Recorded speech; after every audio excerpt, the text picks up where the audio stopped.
Pourquoi les débats sur l'aide sociale sont-ils si cruciaux aujourd'hui?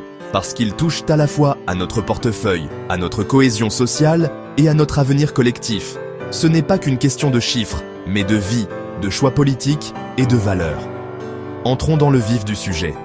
Derrière chaque statistique, il y a des familles, des retraités, des jeunes en recherche d'emploi, des travailleurs précaires.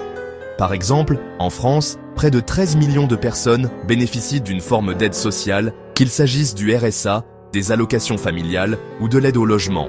Imaginons la scène. Le gouvernement cherche à réduire le déficit public, qui atteint 40 milliards d'euros.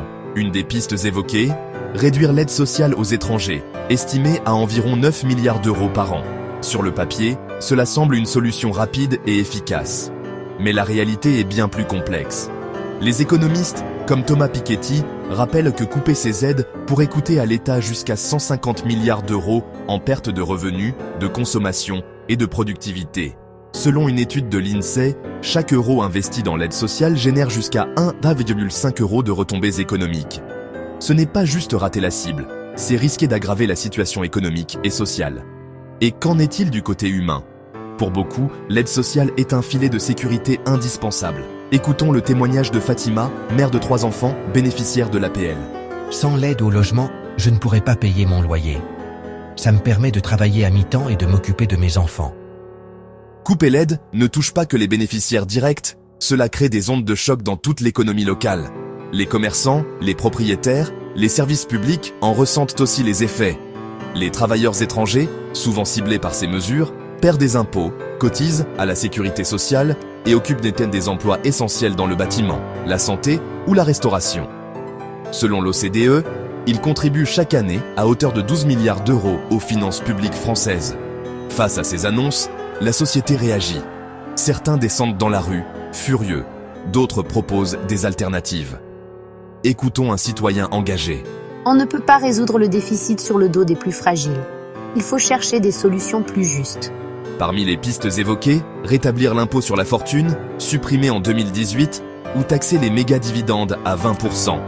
Selon l'économiste Gabriel Zucman, cela pourrait rapporter jusqu'à 10 milliards d'euros par an. D'autres suggèrent d'instaurer un impôt minimum pour les géants du numérique et les multinationales, qui échappent souvent à l'impôt grâce à l'optimisation fiscale. Selon la Commission européenne, la France perdrait chaque année plus de 20 milliards d'euros à cause de l'évasion fiscale des grandes entreprises. Avec ces mesures, le déficit de 40 milliards d'euros pourrait être réduit de façon significative, sans sacrifier la solidarité nationale. Les solutions existent. Une fiscalité plus intelligente, la lutte contre la fraude et une meilleure répartition de l'effort collectif. Renforcer les contrôles contre l'évasion fiscale permettrait de récupérer des milliards d'euros chaque année, selon la Cour des comptes. Il s'agit aussi de trouver des moyens équitables de partager le fardeau pour que chacun contribue à hauteur de ses moyens. L'aide sociale n'est pas une simple dépense. C'est un investissement dans la santé, l'éducation, la stabilité et la dignité de tous. Pour chaque euro économisé à court terme, il y a un risque de coût bien plus élevé à long terme. Décrochage scolaire, précarité, tension sociale. Le débat sur les aides sociales doit rester vivant, ouvert et informé. Il ne s'agit pas de choisir entre solidarité et responsabilité, mais de trouver le juste équilibre. En conclusion, l'avenir des aides sociales dépendra de notre capacité à innover, à dialoguer et à construire une société plus juste. Le débat continue et il nous concerne tous.